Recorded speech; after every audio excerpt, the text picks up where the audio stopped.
good, y'all? My name is Calvin Peterson Jr. I'm a communications major from Jersey City, and today I have with me my lovely parents and my sister. You see over there.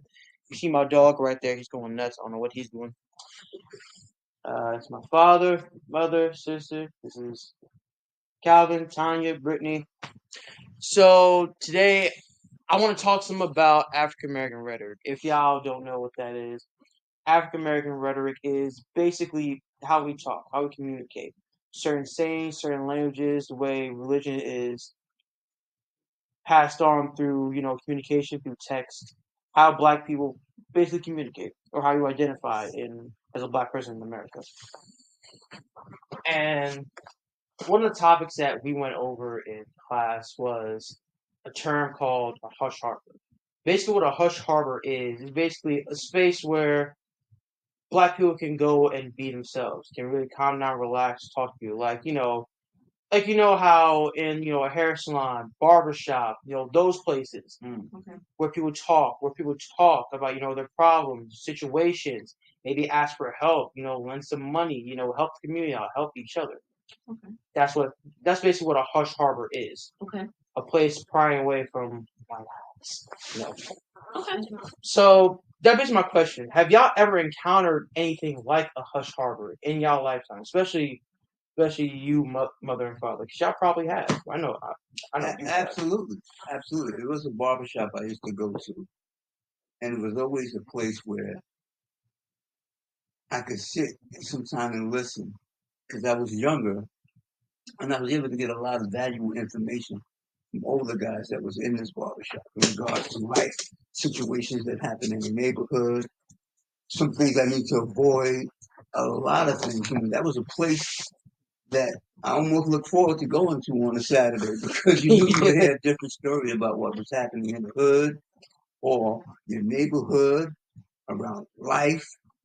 And for a young man like myself, you hear information about young women and how to date, how you treat a woman, all these things. It was a good place for us to really, for me to really hone in on my very own culture. So it was very positive and impactful place for me to really Yeah, go to. yeah.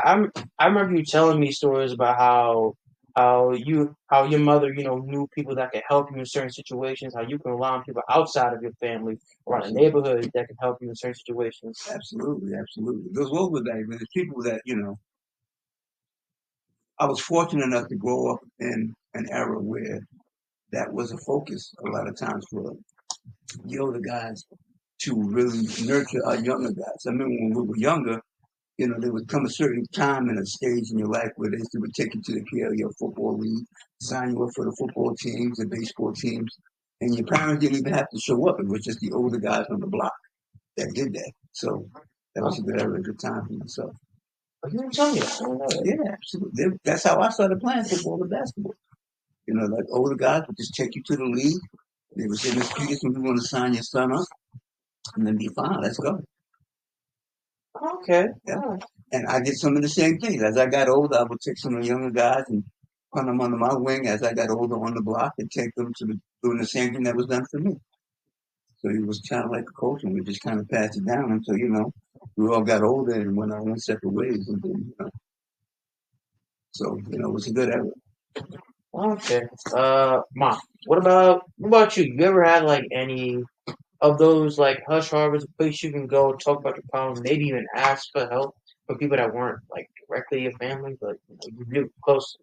Well, unfortunately, I never had those experiences your dad had. Um, I never felt comfortable enough to have those conversations, no matter where I was. It could have been at the beauty parlor. You would hear them talk about different things that was going on. That wasn't necessarily anything helpful.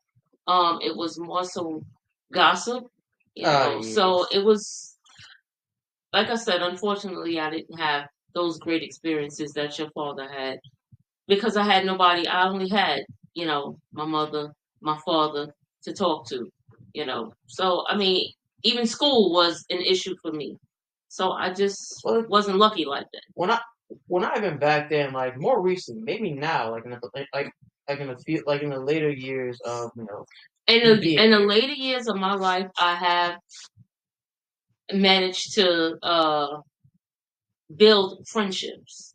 You Yeah, know, it's and unfortunate that I didn't do it early in life, but the older I got, the more I think I understood what friendship really was and was able to build those relationships. Um, so at times at work, two of my best friends happen to be at work. We've had conversations where they would go through and tell me, some stuff that they learned as far as, just life in general, what they've been through, what they've seen, what, they learned from their parents and things of that nature. So, I mean, yes, I have in that aspect learned some things from my friends now, that I gained later on in life yeah, Yeah, and probably sometimes in those instances you became that place for them. for them, so Yes. they can run their questions and concerns and ideas by. So she maybe became that sounding board that they can ask and something. And they So said, those same two people have said, I'm easy to talk to. A lot of people come up to me and say I'm easy to talk to. The advice I give is helpful. They're willing to listen, because I don't know. I don't know if I have that face. I don't know if I just have that understanding. I've been where you have been, you know. So I kind of know a thing or two. I'm older, so yeah, he's right. yeah, and all your experiences that you guys have been through has always been through like that black lens in America. Has always been through like that point of view of being black in America. Oh, absolutely, absolutely. I mean, All the communication, the language, the that's what we. sayings. That's how we live. We yeah, are who we are. yeah, you're born, you're raised in that and those demographics. So naturally, you're going to view it through that Those lens. lenses, absolutely. So Yeah, I've and never had an issue in regards to it being too black because that's who I am, and that's where I am right now. So, you know, And at the end of the day, I'm proud of who I am. I'm pro I'm black proud to be all the black. time. So whatever I can do to help my community and my people, that's what I'm going to do. It's just I love being black. So it's a uh, it's a beautiful thing for me. all right, all right. All right. You see, is we're gonna move to my sister over here. Hello. Got anything to add to this? You gonna be sitting there. Oh, all right. Anyway, No, but like, you ever my had any experiences like that?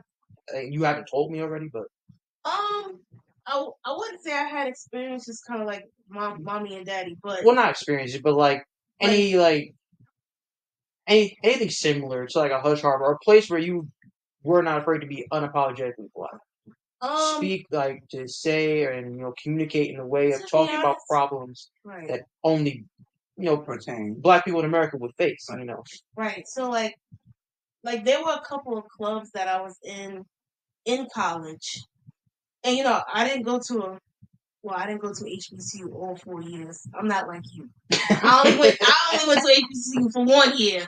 But even when I went, came back to a predominantly white college, I did try to find like some clubs and a group of friends where I can just be my normal black Had self those with. similarities. And I had like there was a pro black club, but honestly, it wasn't like an official club. It was more like a hush hush club because they probably wouldn't support that or whatever. Yeah. And we would just kind of just go there and just talk about what's going on, because back then, well, back in that time, it was more so like the whole Black Lives Matter protest, and we would just kind of just talk about, and like it was like a venting session in a way, Oh, and we okay. would just kind of talk about what we can do for this or what we can do for this campus, to make all the black students feel like they don't have to kind of code switch to Ah, be in these spaces, yeah, Like yeah, we were yeah, just talking about things we could do. Like we went to we talked to the police department because there was one incident on campus with a couple of black students where they got a little too rough, and we talked to the police department about, you know, why we are feeling this way, why what they did, made us feel this way, and hopefully we got something across. But I don't know if I don't know if that ever came to fruition or whatever the case may be. But that was just a place where we could just be ourselves. We didn't have to code switch. We didn't have to do anything. Go get it.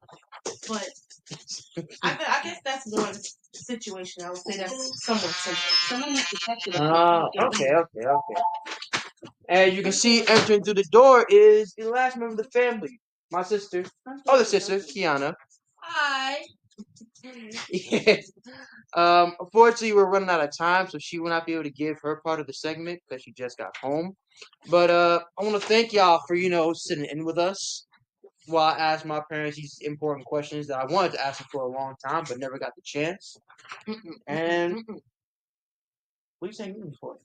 Anyway, but yeah, I want to thank y'all for joining us. Thank you for sticking in with us, listening to